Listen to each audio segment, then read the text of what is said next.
శివకామేశ్వరి గారు నమస్కారం అండి. నమస్కారం శ్రీలక్ష్మి గారు. శివకామేశ్వరి గారు లేవగానే చెప్పారు, మనలో మనల్ని చూసుకోమని చెప్పారు శ్లోకం. మనలో మనం చూసేసుకున్నాము. ఇప్పుడు మనం లేవగానే కాలు కిందకు పెడతాము. అవును, అప్పుడేమిటి? తప్పకుండా తెలియజేస్తాను.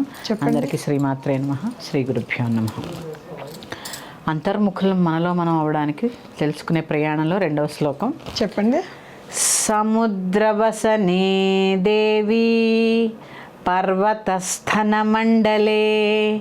విష్ణుపత్ని నమస్తుభ్యం పాదస్పర్శం క్షమస్వమే.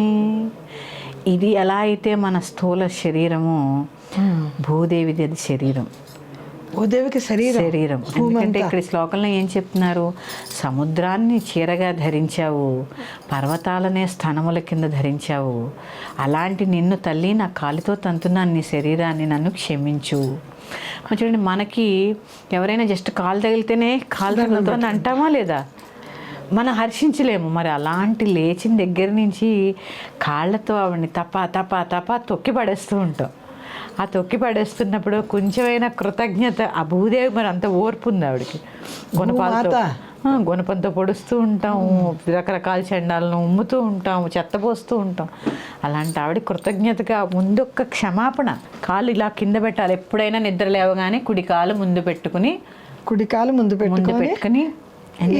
సృష్టి నుంచి స్థితిలోకి వచ్చాం కాబట్టి ఒక్కసారి నమో నారాయణాయ అనుకొని రెండు చేతులు కింద పెట్టి సముద్రవసనే దేవి పర్వతస్థనమండలే విష్ణుపత్ని నమస్తుభ్యం పాదస్పర్శం క్షమస్వమే అన్న భూతల్లికి, ఆ భూమాతకి క్షమాపణ. ఒక యోగా అన్నట్టే కదండి.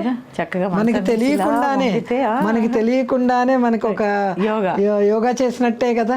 అంటే ఋషులు అందుకునేనండి చెప్పారు. ఏమైనానండి చేతులు ఇక్కడ రుద్దుకోవడము, ఆ పంచభూతాలతో కనెక్టివిటీ ముందు భూమితోటి. చూడండి, అమ్మని మనము చిన్న పసిపిల్లడప్పుడే తంతాము.